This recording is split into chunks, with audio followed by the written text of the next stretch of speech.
What is up, folks? SK here, and today we're going to go over the Valencia update patch. It is May 8th and Valencia is upon us. First thing we're going to go over, we're going to make this quick because the patch is right here and a lot of stuff I already went over in the other videos. But they've added in Khatum, like I said before in the other video, and the times are every time that Kazarka is not on the other day. So because Kazarka is Monday at 7 a.m., Khatum is 7 a.m. on Tuesday. And those times are just going to interchange every day. Except for Saturday and Sunday, where they've changed the Kazarka time to 10 p.m. instead of 8 p.m., which it originally was. And Sunday, they moved it back from 10:15 p.m. to 8:15 p.m. Same thing has happened in the EU when it comes to the alternating days, and the change is pretty much the same on the weekend as well. Moving on to enhancements, we now have Tet and Pen in the game, which means now you can enhance above Try to Tet and then Pen, which Pen is the final level for enhancements. Be aware that once you start enhancing over Duo, you have a chance to decrease your item level, and it will decrease by 1 if it fails, so be careful with that. You also lose your durability, of course. As well as that, they've added in Devourer, which means now you can offer those +8 and higher weapons that you get and armor that you get from grinding to the Black Spirit, so it gives you a bonus chance on enhancing. The Devourer function is very useful, to be honest. I'm not gonna lie to you. It pretty much gives you a bonus on stacks while you're enhancing, and you can see the chart down here when it comes to what you get for what. And this is going to be very useful when it comes to hitting Try and hitting Pen, especially from, when you get to your 20 stacks and you can't go any higher, you have trouble going higher. Throw a +11 weapon at it, you get 28. There goes your Try. And then it has the other chart down here for defensive gear. They've also given us the ability to enhance for fail stacks by saving our durability, which means now you can just enhance for fail stacks a lot easier than you have been doing when it comes to using your reblath gear. But this is only available on green grade equipment +14 or lower, so you can't use it on reblath. Sorry, guys. We also added in the Blacksmith Book, which are like the Valk advice. You pretty much take your fail stacks on one character, so you don't have to keep jumping characters from now on. You take your fail stacks, put them in the book. The books are going to cost anywhere between, I think, 1 million silver up. And you take your fail stacks, put them in a book, save them for later. And you can build fail stacks on that same character over and over. And if you go over the amount that you want, put it in the book, save it for later. Put it in the book, save it for later. The only issue is, if you build a 32, you're going to need to use a 40. If you build a 45, you're going to need to use a 50. Because it's not going to save that extra 2 stack in a 30. That's the best way I can explain it. That's the way they used to explain it here too. That's the best way I can explain it. They've also added in the Priest to where he can downgrade your gear from 15 to 14 now.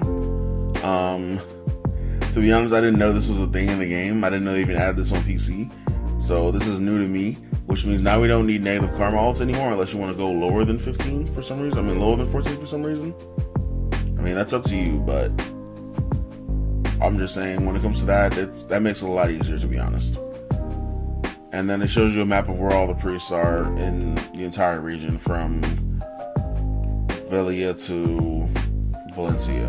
Which they don't have one in Ovia, which is kind of weird to me, to be honest. But whatever. Ovia is technically a major city. Well, major town. Alright, so we got a bunch of changes when it comes to the Ultimate Reform Stones. First of all, we have Ultimate Reform Stones in the game. These are used to make your item go from green to ultimate 100%. No 5% chance anymore, thank the Lord. To make these, you're going to need 10 grade 3 weapon stones or armor stones, and then 1 of the corresponding shards. So if you're going to do weapon, you're going to need the sharp shard. If you're going to do armor, you're going to need the hard shard. They're also taking out all blue grade weapons and armor from the game except for the Liberto weapons, which is great. And everything that is blue grade currently is going to be made into yellow grade. Now this changes because they're also letting you be able to extract weapon reform stones from the armor and sell it on the marketplace. And to do that, you can go to a blacksmith, purchase a restoration stone, and from there you need to extract choose extract and then extract reform stone, which means you can get an ultimate reform stone right off the bat. That's awesome, because I have a few of them sitting in the marketplace that I accidentally crafted to ultimate. So I'm gonna have pure ultimate today. Yay. You can also melt accessories now, so plus people for that. I know people have been storing scarlet necklaces and stuff because they want to, go ahead and use a bunch of those to get a bunch of hards. I'm one of those people. I'm sorry. I'm not gonna lie to you. So they went ahead and added a bunch of new items to the game when it comes to potions. They've added the extra large version of the potions as well. And then they've added the instant potions as well. They fixed the dim magical quest, so hopefully it's fixed this time. So where you can now get the roaring magical armor, which is the only one that counts, to be honest. And then they've re-added the byproducts for the rest of cooking and alchemy, as well as bought back the NPC that you traded in the items to. Thank goodness, because I've had a ton of these mats sitting aside that I need to trade in. I think I have like 10,000 of each. Oof, it's a lot of beer. And they bought in the contribution point EXP mat, so now you can build a ton of contribution points. So they've changed a lot of the UI stuff as well when it comes to the quest UI, especially the crossroad UI, because the crossroad, I had a lot of trouble with that, to be honest, when it came to doing my knowledge.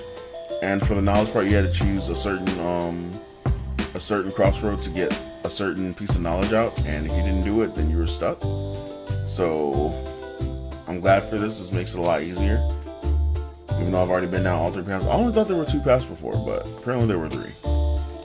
So a lot of these other small changes are quality of life changes. The one big one I'm going to talk about is Harpoon Fishing, which I'm glad for. They've added harpoons back into the game. Like, they've already been in the game, but we weren't able to use them because the Harpoon UI was not redesigned for Xbox, but now it's apparently redesigned, so we have Harpoon Fishing in the game again. That's very good. They have an item lock on the items in your inventory now, so you don't blah. They added an item lock to the game now, so you don't accidentally, blow up or sell one of your most precious items, like, your tri-staff, like I did a while back. And then they're changing the marketplace UI, and that's pretty much it for that I'm going to mention. Monster changes, quality of life stuff. They've added more monsters. More monsters have higher. This one right here kind of just, it's kind of weird.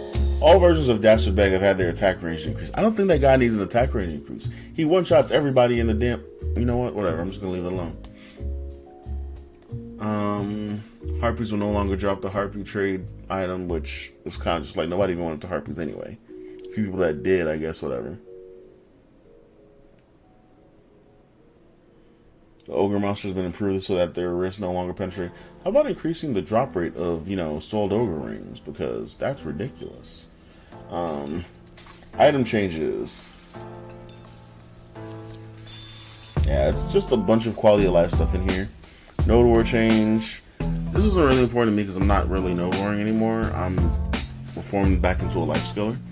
But they've increased the defensive power and the HP of a lot of the stuff in the game because people are getting stronger. And I don't think 20% is going to fix anything because we've just gotten pen. We've just gotten the ability to go pen. So, but yeah.